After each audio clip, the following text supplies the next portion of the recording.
আমরা অনেকে জানি প্লে স্টোরে শুধুমাত্র অ্যাপ ডাউনলোড করা যায়। কিন্তু আপনি কি জানেন অ্যাপ ডাউনলোড করার ক্ষেত্রেও প্লে স্টোরে অনেক কাজ রয়েছে? ঠিক এরকম ৩ টি কাজ আপনাদেরকে আমি দেখাই। ১ম এ আমরা চলে যাব Google Play Store এ। আপনি আপনার ফোন থেকে Google Play Store টাকে ওপেন করবেন। নিচে আসবেন, আসার পর এখানে দেখেন একটা অপশন রয়েছে প্লে প্রোডাক্ট নামে। আমরা এখানে ট্যাপ করে দিব।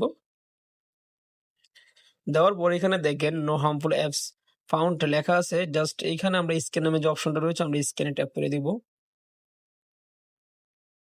স্ক্রিনে ট্যাপ করার সাথে, সাথে দেখবেন যে আমার ফোনের ভিতরে যে কটা সফটওয়্যার রয়েছে সব কটা সফটওয়্যার এখানে স্ক্যান করে দিবে। যদি আমার ফোনে এমন কোনো সফটওয়্যার থাকে যেটা আমি ইনস্টল করি নাই, ইনস্টল হয়ে গেছে, সেই সফটওয়্যারটা খুঁজে বের করে সরাসরি আমাকে একটা ওয়ার্নিং দিবে যে আপনার ফোনে এই সফটওয়্যারটা ইনস্টল হয়েছে।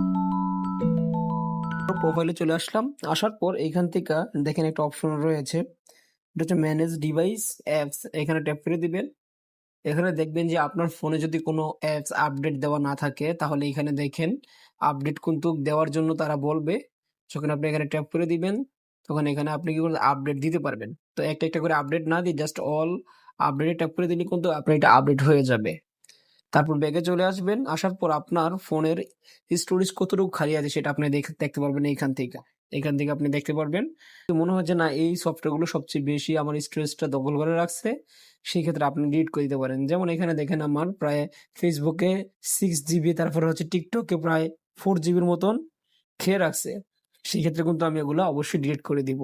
তো দেখেন আমি এখানে জাস্ট ট্যাপ করে দিব। ট্যাপ করে এখানে দেখেন ডিলিট নামে যে অপশনটা রয়েছে আমি ডিলিট করে দিতে পারি। সো আমি একটু ব্যাকে যাবো, যেহেতু আমার ফেসবুকটা খুব পার্সোনাল, সেই কারণে আমি এটা ডিলিট করবো না। দেখেন নিচে আসলে আরেকটা অপশন পেয়ে যাবেন পেমেন্ট এন্ড সাবস্ক্রিপশন, খুবই গুরুত্বপূর্ণ। এখানে একবার ট্যাপ করে দিবেন। দেওয়ার পর এখানে দেখেন পেমেন্ট মেথড টু ডু, এটা আমার অ্যাড করা আছে। এখানে হচ্ছে যে পার্টস কি ভেরিফিকেশন, এটা এখানে হচ্ছে সাবস্ক্রিপশন। তো এই জায়গাটাতে আপনি অবশ্যই একটা ভেরিফিকেশন দিয়ে রাখবেন, কারণ আপনাদের ঘরে অনেক সময় ছেলে সন্তান থাকে, দেখা যাচ্ছে যে পেমেন্ট সাবস্ক্রিপশনে গিয়ে আপনাদের যে মাস্টার কার্ড রয়েছে বা যে ব্যাংকের কার্ড রয়েছে সেটা এখানে দিয়ে দেয়। দিয়ে দেওয়ার পরে দেখবেন যে অটোমেটিকলি আপনার ব্যাংক থেকে কিন্তু টাকাগুলো গায়েব হয়ে যাচ্ছে।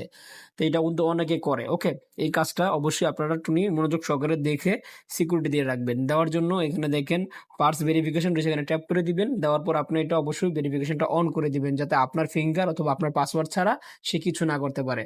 যদি ভিডিওটি ভালো লাগে থাকে অবশ্যই লাইক কমেন্ট শেয়ার করবেন। এরকম গুরুত্বপূর্ণ টিপস এবং টিউটোরিয়াল ভিডিও পাওয়ার জন্য আমাদের পেজটি ফলো করে রাখবেন। খোদা হাফেজ।